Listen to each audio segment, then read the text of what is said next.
కలెక్టరేట్లో గౌరవ కలెక్టర్ గారికి కలవడం జరిగింది.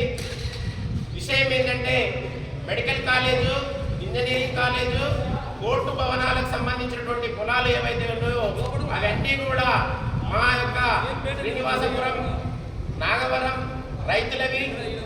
ఇక్కడ వ్యవసాయం చేసుకున్న ప్రభుత్వ భూమిలో వ్యవసాయం చేసుకున్నటువంటి రైతులందరూ కూడా గిరిజనులు, హరిజనులు, బీసీ, బడుగు బలహీన వర్గాల రైతులు దాదాపు తరతరాలుగా చేసుకున్నటువంటి పొలాన్ని ఆనాడు ప్రభుత్వంలో ఉన్నటువంటి బీఆర్ఎస్ ప్రభుత్వంలో గౌరవ మాజీ మంత్రివర్యులు నిరంజన్ రెడ్డి గారు రైతులతో చర్చ జరిపి ఆ రోజు 5 గుంటల పొలం ఇవ్వడం జరిగింది.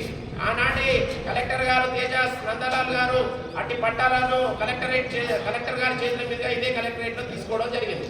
ఆనాడు ఆ కలెక్టర్ గారు మాకు ఇచ్చిన హామీ ఏంటంటే మీకు తప్పకుండా ఎన్ఓసి ఇస్తాము, మీరు ఇల్లు కట్టుకుంటే కూడా మేము మీకు కరెంట్ ఇస్తాము, రోడ్లు ఇస్తాం, డ్రైనేజీలు ఇస్తామని చెప్పి మాకు చెప్పడం జరిగింది. ఈరోజు ప్రజాప్రభుత్వం వచ్చింది.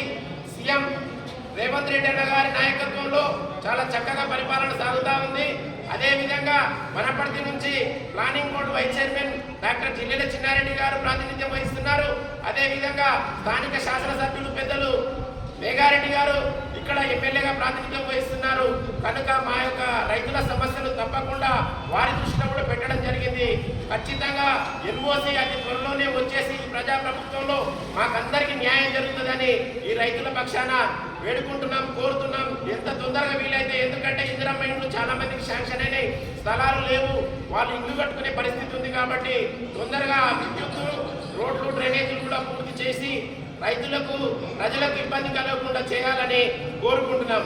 మాకు ఇయని పక్షంలో ఖచ్చితంగా దీని యొక్క పరిణామాలు ఎదుర్కోవాల్సి ఉంటుంది, ఎంత నివారైనా కానీ. ఎందుకంటే ప్రజా సమస్యనే మన యొక్క ప్రజాప్రభుత్వం కాబట్టి ఖచ్చితంగా దానికి మన సదరు మా యొక్క నాయకులు స్పందించి, అదేవిధంగా స్థానిక కలెక్టర్ గారు, జిల్లా కలెక్టర్ గారు కూడా తొందరగా ఎన్ఓసి ఇవ్వాలని విజ్ఞప్తి చేస్తున్నాం.